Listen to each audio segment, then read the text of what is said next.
What happens when a self-proclaimed sovereign citizen walks into court and tries to avoid paying his rent using a script full of legal-sounding nonsense?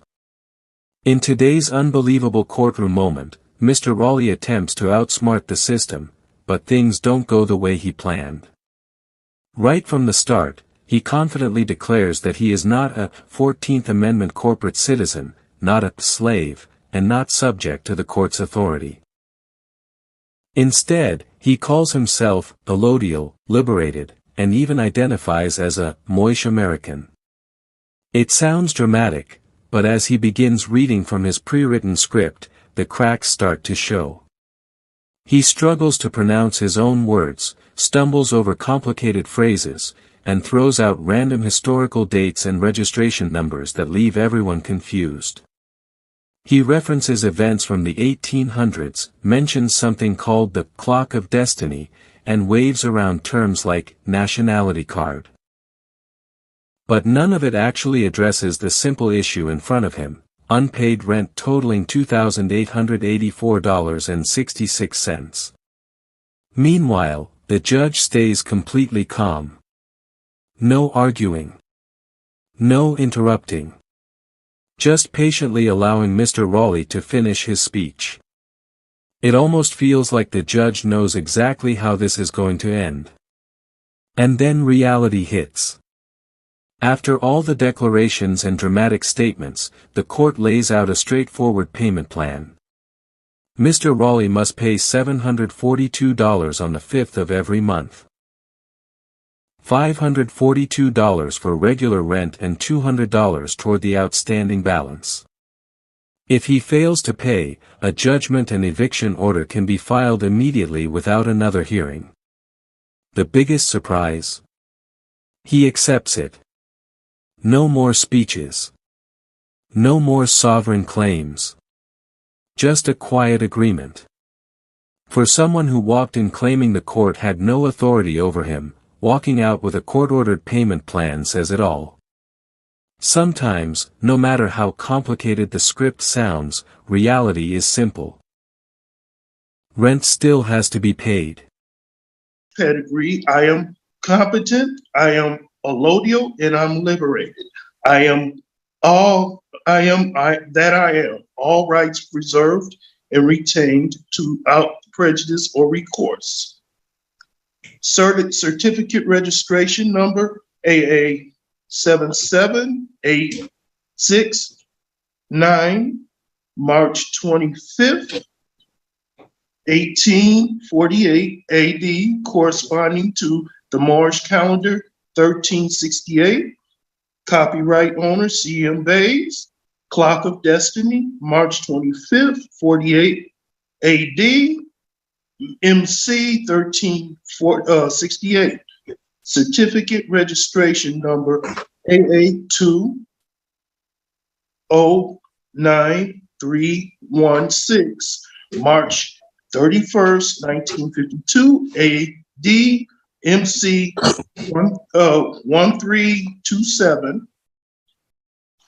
Masonry plus art, astrology, history, and geography. Clock of Destiny 2, reused edition of the previous book of Clock of Destiny, Title 22, Chapter 2, Council Courts General Information.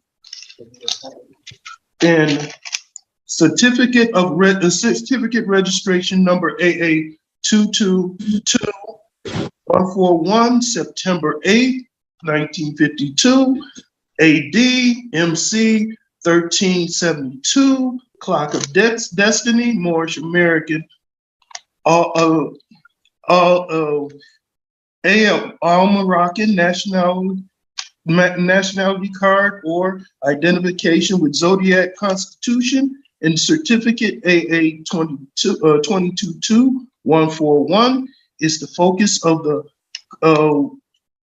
determination for the without a doubt affirming relationship of the relationship properly venue as law between the Moorish Franks and all foreign Christian nations.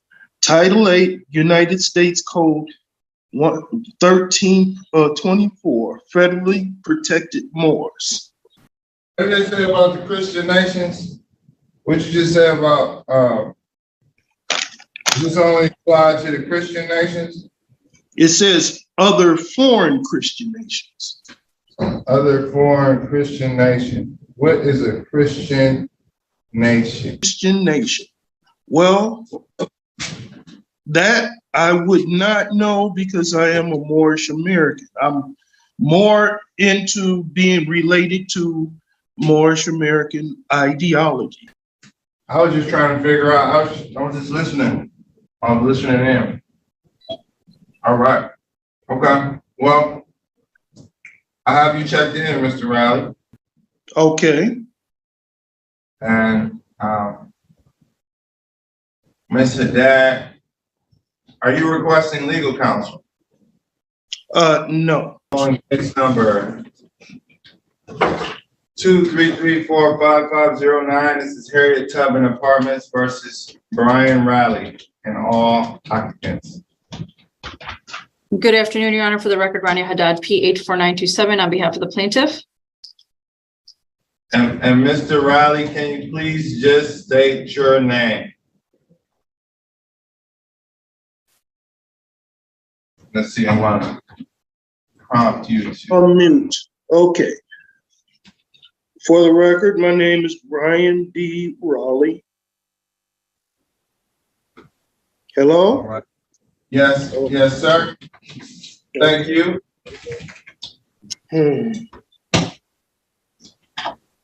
All right, were parties able to work out some type of resolution? Yes, Your Honor. The parties have agreed to enter into a conditional dismissal with box 4B checked. Mr. Raley's balance due and owing is $2,088.46. He will pay he's going to pay $742 on the 5th of every month, beginning on 5/5/2023. That $742 includes his $542 of monthly rent per month, and then an additional $200 towards the balance. So he will pay on the 5th of every month, starting on May 5th, 2023, $742 until the balance reaches zero. And then after the balance is zero, he will resume his regular monthly rent. And the regular monthly rent is $542, correct? Correct, Your Honor. So $200 extra. Is it 2088.44? It is 2088.46. 0.46. Okay. All right. And is 4B checked? Yes, Your Honor. All right. Mr. Riley, do you understand the terms of this agreement? Yes, I do. All right. If you make those payments, your matter will be dismissed. In the event you don't, a judgment and a writ of eviction can be filed at the same time. We wouldn't have to come back to court. So good luck. Wish you well. Have a great day. This courtroom hearing begins in a way that instantly tells you it's not going to be ordinary. The atmosphere is calm, routine, almost predictable, until Mr. Riley steps forward and starts speaking. And from his very first sentence, you realize this is about to go in a completely different direction. Instead of addressing the judge in a normal tone, instead of responding directly to the issue at hand, he begins reading from a prepared script. His voice is serious, deliberate, and filled with confidence. He declares that he is not a 13th Amendment free Negro slave, not a 14th Amendment United States corporate citizen, and not subject to what he describes as federal corporate jurisdiction. He insists that he is competent, allodial, and liberated. He identifies himself as a Moorish American. The words sound dramatic. They sound powerful. They sound like something pulled from a revolutionary speech. But as he continues reading, something starts to shift. He stumbles. He pauses awkwardly. He struggles to pronounce several of the phrases in his own script. The complicated legal-sounding language begins to trip him up. It becomes increasingly clear that this is something memorized or copied, not something naturally understood. The confidence that was there in the first few lines starts to thin out as he works through long sentences packed with terminology that feels rehearsed rather than genuine. He references dates from the 1800s. March 25, 1848. March 31, 1952. He mentions registration numbers. He speaks about nationality cards. He brings up something he calls the clock of destiny. The phrases are stacked one on top of another, as if complexity alone will somehow override the simple nature of the case. But here's the thing, none of it directly addresses why he is standing in court. The actual issue is unpaid rent. $2,884.66. That's it. While Mr. Raleigh continues reading from his script, the judge sits calmly, listening. There's no interruption, no visible frustration, no attempt to shut him down. The judge allows him to speak fully, almost as if giving him the space to present everything he believes will protect him. And the longer he talks, the more disconnected the speech feels from reality. He speaks about sovereignty. He speaks about status. He speaks about identity. He speaks about historical classifications and legal theories. But he does not speak about payment. The landlord's claim is straightforward. Rent was not paid. The amount owed has been calculated. The numbers are clear. The timeline is documented. The courtroom contrast becomes striking. On one side, a script filled with grand declarations about constitutional amendments and corporate citizenship. On the other side, a ledger with unpaid balances. The judge finally begins responding, and the tone remains steady and composed. There's no emotional reaction to the sovereign language. No engagement with the historical claims. No debate about philosophical identity. The judge brings the focus back to the matter at hand, the rental agreement and the outstanding balance. The simplicity of that shift is powerful. Because while the speech attempted to elevate the conversation into something ideological, the court brings it back down to something contractual. An agreement was signed. A property was occupied. Payments were not made. Mr. Raleigh attempts to continue leaning on his script, but it's clear the momentum has changed. The elaborate terminology no longer feels like armor.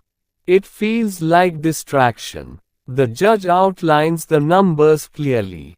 The total owed is $2,884.66. The court is willing to offer a conditional dismissal. That means there is an opportunity to avoid further action, but only if specific conditions are met. And those conditions are simple. On the 5th of every month, Mr. Raleigh must pay $742.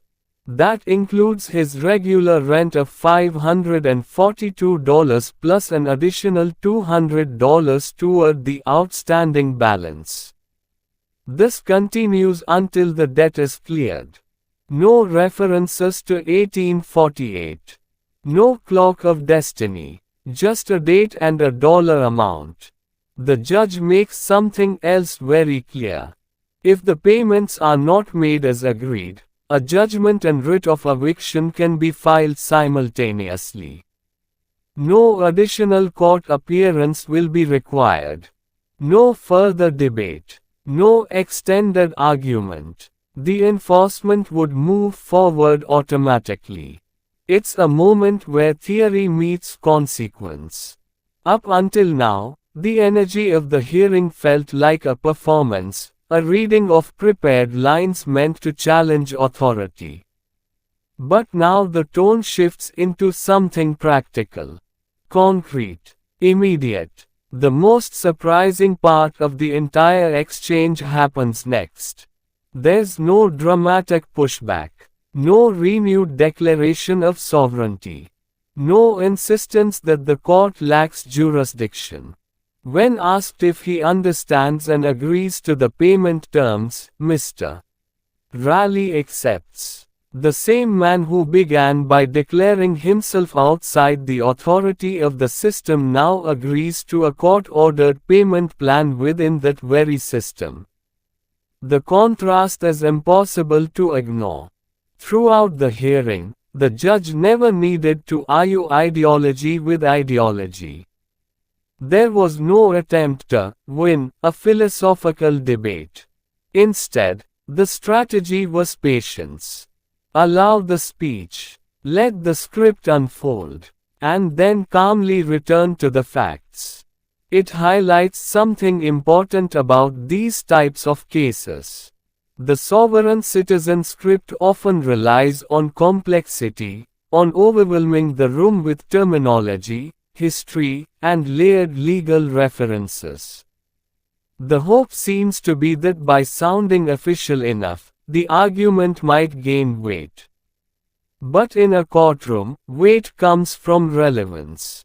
And relevance comes from the issue being decided. In this case, the issue was unpaid rent. The hearing becomes a quiet demonstration of how the legal system responds to rhetoric versus reality. The rhetoric may be dramatic, but the reality is documented. The rhetoric may be emotional, but the reality is contractual. As Mr. Raleigh finishes speaking and the agreement is confirmed, the dramatic tension that filled the beginning of the hearing fades into something almost ordinary. A payment plan, a due date, a balance. It's not the explosive showdown some might expect when sovereign citizen arguments appear. It's something much simpler, and perhaps more telling. Because the power of the moment isn't in shouting or confrontation. It's in the steady refusal of the court to be pulled off course. The judge did not validate the script, did not attack it, did not entertain it beyond allowing it to be spoken. And in doing so, the script lost its impact. There's a subtle lesson in that dynamic. When ideology meets procedure, procedure often wins, not because it's louder, but because it's structured. By the end of the hearing, the focus is no longer on identity labels or constitutional interpretations. It's on compliance, on follow-through, on whether payments will be made on time. The dramatic opening declarations feel distant compared to the final outcome. The man who declared himself liberated from corporate authority now has a clear financial obligation enforced by that authority. And that's where the real weight of the moment sits. Not in the speech, not in the references to the 1800s, not in the nationality card, but in the quiet acknowledgement that rent is still due. The courtroom returns to its routine. Another case processed. Another agreement recorded. Another reminder that while arguments can be elaborate, consequences are often simple. Due dates don't disappear because of terminology. Balances don't erase themselves through declarations. And contracts don't dissolve through complicated phrasing. In the end, What began as a bold attempt to challenge the system turned into a structured plan to pay back what was owed. No raised voices, no dramatic exit, just the steady reality of obligation. And sometimes, that quiet ending says more than any speech ever could.